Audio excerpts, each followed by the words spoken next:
노후에도 자식에게 상처받지 않는 5가지 방법. 한 방송에서 80대 할머니가 자신이 살던 아파트에 들어가지 못하고 자신의 집 앞 복도에서 생활하는 사연이 소개되었습니다. 남편은 먼저 세상을 떠났고 할머니는 유산 상속을 해주면 잘 모시겠다고 하여 세 자녀들에게 모든 재산을 넘겨주었습니다. 딸은 어머니가 두 오빠에게 재산을 더 많이 주어 화가 나 있었고, 두 아들은 이 핑계 저 핑계를 대며 어머니를 박대했습니다. 할머니는 모든 재산을 다 빼앗기고 자신이 기른 자식들에게 버림받아 홀로 남게 된 것입니다. 지금 할머니는 경찰이 임시로 마련해준 거처에서 머무르고 있다고 합니다. 그 할머니의 심정은 어떨까요? 자신들도 노후에 할머니와 같이 버림받지 않고 자식으로부터 상처받지 않고 살려면 어떻게 해야 할까요? 법륜 스님께서는 자식한테 상처받지 않는 방법에 대해 다음 5가지를 말씀하셨습니다. 첫 번째, 너무 기대를 하지 않는다. 자식에게 기대를 하지 말아야 합니다. 기대가 크면 실망도 큰 법이기 때문입니다. 자식은 내가 비록 낳았지만 내가 아니고 나와 다름을 인정해야 합니다. 자식이 20살이 넘으면 더 이상 내 품 안의 자식이 아니라고 생각해야 합니다. 독립적인 주체로서 이 사회를 살아가는 동등한 인격체로 대우해 주어야 합니다. 이 말을 다시 말하자면 주체적으로 살아갈 수 있도록 해야 한다는 말입니다. 그것이 바로 나를 위하고 자식을 위하는 것입니다. 자식 마음과 내 마음이 같을 순 없습니다. 나도 내 마음을 모를 때가 있는데 자식의 마음을 어떻게 다 알 수 있을까요? 자식도 어떻게 내 마음을 다 알 수 있을까요? 자식들에게 서운하다는 마음이 들 때마다 내가 우리 부모에게 하고 살았던 지난 시절을 생각해 보세요. 나도 우리 부모님께 완벽한 자식은 아니었을 것입니다. 세월이 흘러지나고 보니 후회가 되고 깨닫게 되는 것이죠. 이것이 인생입니다. 무언가를 바라지 않고 할 만큼 했다고 생각을 하고 키워준 덕을 잊고 살면 자식에게 섭섭할 것도 없고 내 자식을 불효자로 만들지 않을 수 있습니다. 자식들에게 기대하면 안 됩니다. 요즘 세상은 자기 먹고 살기도 힘든 세상입니다. 특히 자식이 가정이 있다면 알아서 살게 내버려 두세요. 마음에 들지 않는 게 있어도 상관하지 말고 귀를 닫고 눈도 감고 입도 닫는 게 좋습니다. 그리고 내 인생을 사시면 됩니다.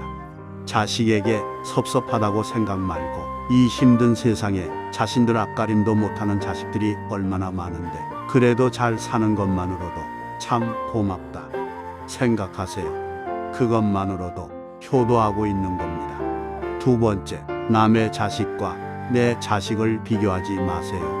남의 집 자식은 좋은 직장에 다니면서 부모에게 어떻게 해주는데 내 자식은 왜 이러나 하고 비교를 하면서 상처를 받는 경우가 있습니다. 남의 자식과 비교하지 마십시오.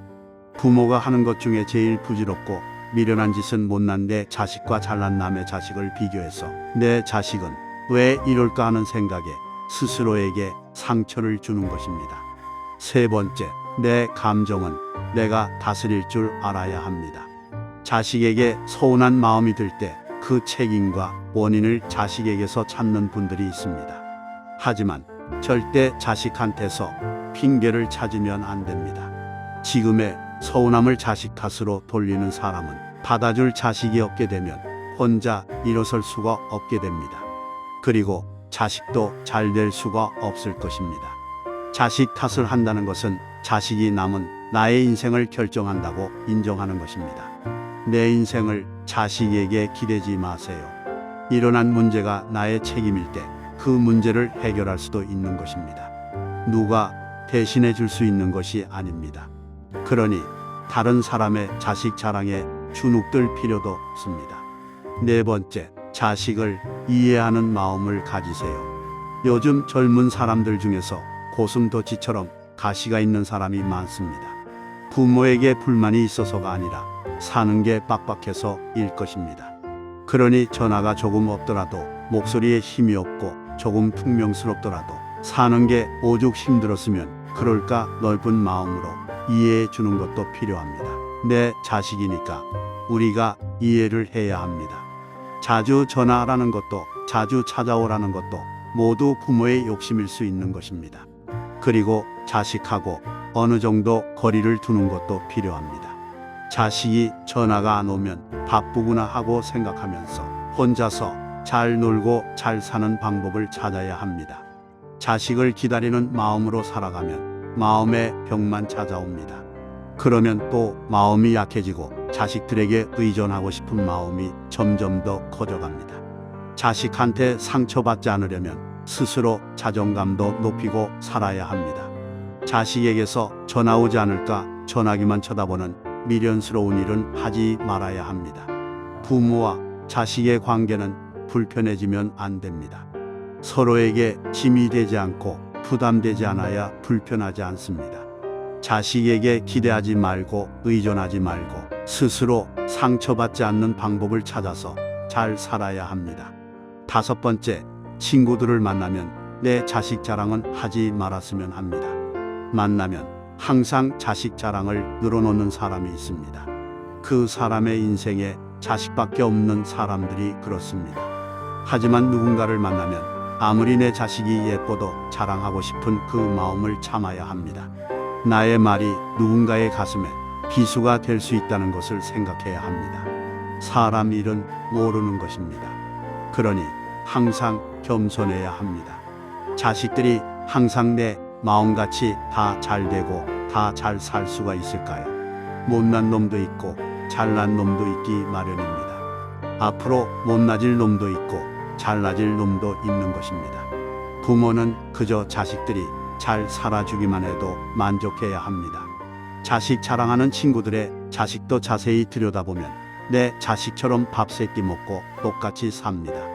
괜히 내 자식 자랑하다 더 잘난 친구의 자식 얘기가 나오면 또 비교하면서 스스로 상처받지 말고 살아가시길 바랍니다. 법륜스님께서는 자식에게 기대지 않고 내 마음을 지키고 살면 몸도 마음도 건강하고 행복할 수 있다라고 말씀하셨습니다. 법륜스님 말씀을 되새겨 자식으로부터 상처받지 않는 여러분 되시길 바랍니다.